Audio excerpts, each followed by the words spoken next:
What up mga solid subscribers, no? So ngayon guys, manonood tayo ng updates sa ating Malima, no? Very special shoutout kay Miss O, no? So ito, ano papanoorin guys, itong SB19 Ken and Stel hyping each other up in soundcheck for Pure Gold Thanksgiving concert, no? So tara, panoorin na ito, no? Let's go! Hey! SB19 soundcheck, Ken and Stel hyping each other up in Pure Gold Thanksgiving concert. Okay. Ito guys na bago ko simulan to, no, may explain ako sa inyo. Usually guys, kaming mga dancers or performers, no, sige, I think universal na kasi halos lahat naman ganito yung nilalat ko na Ang mga performers guys or yung mga kagrupo mo, groupmates mo is nag-hype po sila sa isa't isa, no. Kasi tandaan nyo, kailangan nila ng boost ng spirit, no. Ako aminado ko minsan pag halimbawang sumasayaw ako tapos yung mga tao is tahimik, tapos nakatingin lang sa'yo, walang reaction, nakaka-intimidate po siya guys. No? Kasi feeling ko hindi nila gusto yung ginagawa ko. Feeling ko parang didismaya sila. Feeling ko nauumay sila sa ginagawa ko. Ganyan yung feeling, no, pag nakatitig lang sila. No? Para sa akin, mas masarap sumayaw or mas masarap mag-perform pag halimbawa kita mo yung reaction nila na masaya, kita nyo po yung kanilang mga yung nakangiti sila, tapos nag-i-enjoy. Ang sarap sumayaw, no? Kaya, yung mga gantong moments, guys, na mga nag-hype ng mga kagrupo or mga ka-member, no? Kailangan to nila, no? Kasi dito sila huhugot ng spirit, dito sila huhugot ng energy, no? Syempre, pag nakita mong binibigyan kanya ng, binuboost kanya, nag-hype sila, no? Parang may kita mo nakaka-enjoy, no? Unless na lang, kunyari, sobrang serious kayo, no? Kasi di ba ganun naman siya, no? Pag halimbawa seryoso kayo, seryoso din syempre din mga kasamahan mo. Pag galaw-gaw ka, ganun din yung mga kasamahan mo, no? Kumbaga, hawaan lang ng energy, no? Kaya sobrang importante po talaga na magbigayan kayo ng energy, magbigayan kayo ng mga dapat gawin, like yung mga lines, ipaalala mo, yung mga ganyan. Yung tipong nagbibigay ka ng care, no? Which is ganito yung ginagawa ng ating mahalima. Nagbibigay sila ng care nila sa bawat isa. Talagang binibigay nila yung, yung 101% nila para maramdaman po nila na kaya natin to, para maramdaman po nila na hindi sila nag-iisa sa performance na to, andito kami, no? Parang ganun yung feeling.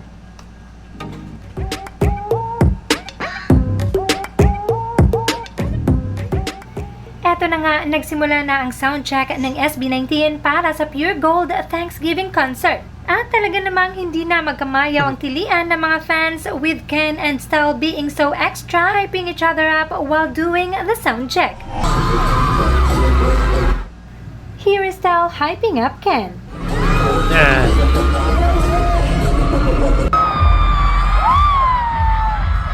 Nakikita nyo rito guys, tayo nyo maigi yung galaw ni Stel dito. Tayo nyo maigi.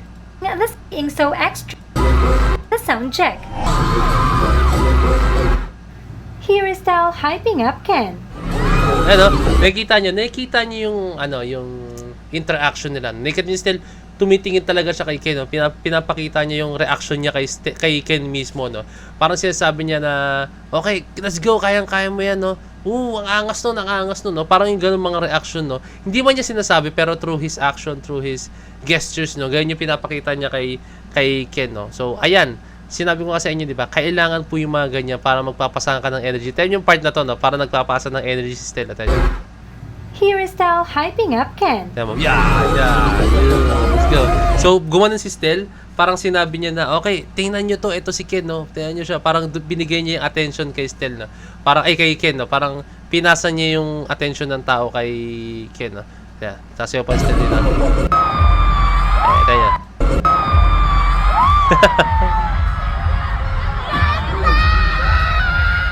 At eto naman si Ken, hina-hype up si Stel. Ayan, pasahan sila ng energy, no? So, tingnan nyo, kung magalaw-gaw si Stel, ganun din si Ken. So, nahawa niya si Ken, no, sa energy niya, no? At the same time, si Ken din ganun, no? Isa rin sa purpose nito, guys, kaya nag-hype kayo, no, sa isang concert or nag-hype kayo ng isa't isa kahit sa mga soundcheck, no?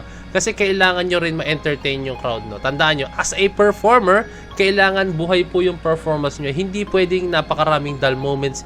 Hindi pwedeng seryoso kayo palagi, no? As a performer, ang role po natin is pag-entertain ng tao, no? Which is, yun po ang role ng ating mahalima, no? Kailangan nila ma-entertain yung crowd.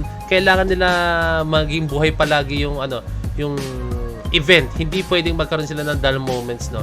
Kaya, ayan, yung mga spills nga nila, di ba? Talagang sobrang, ang kukulit lang talaga, no? As in, talaga nakakatuwa, yung mga kulitan moments nila, talaga, napaka-natural lang talaga, no? So, ayun. Yun, isang dahilan talaga is kailangan po talaga nila is magbigay po sila ng ng entertainment. Kailangan nila ma-entertain yung mga tao, no, yun. Yan, maririnig nyo ito, session na, yung post ka.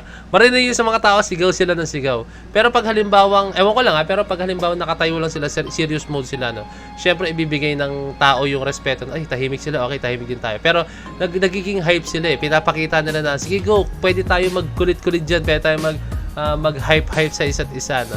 So ayun, nahawa rin yung tao sa energy po ng ating mahal ni Ima, no.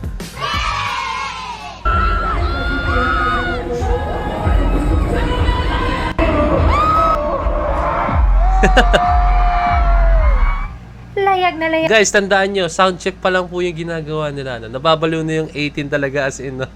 Ang solid talaga nila. No? Kasi, tignan nyo. excuse me. Tignan nyo. Sound check pa lang, ganito pa lang na bumibitaw sila ng mga galaw nila, ng mga steps, and yung mga ganitong mga movements, no, na hype na yung mga tao. Kaya ito maganda, kahit sound check pa lang, binibigay na lang po talaga nila yung lahat nila. No? Ayun. Kasi usually ganyan naman talaga. Kailangan pag soundcheck mostly or tech rehearsal or mag-run kayo, kailangan kung ano po yung kailangan nyo practicein or gawin, yun na po dapat yung gawin nyo. Kasi paano pag halimbawa mang may technical difficulties, kunyari, in-all out mo yung galaw mo dito, tapos biglang kunyari lang, yung stage pala dito sa part na to is medyo may uka pala, no? So at least malaman mo, uy, may uka pala rito, buti in-all out natin. At least malaman natin malambot yung part na to. Kaya pag naapakan natin to or malakas na galaw ng gantong part is may tendency talaga na masira yung stage, no? Which is, yan, mga ganong mga instances meron naman, di ba? Kunyari, pag dress rehearsal, ang gagawin nila is magbibitaw sila ng mga solid na steps para alam nila kung hanggang saan po yung hangganan ng steps nila, no? Kasi minsan, para mabanat nila yung damit, no? Mamaya sa mismong performance nila gamitin yung costume or what, mamaya biglang pag-stretch nila is napunit, no? Ayun yung mahirap, di ba? Kaya yung iba ginagawa, guys, usually, kahit kami, no? Pag halimbawa bago kayo mag-perform, 1 week before, magde-dress rehearsal kami para malaman namin yung mga changes sa susuotin namin. O, yan. Layag nga ngayon ang Kentel.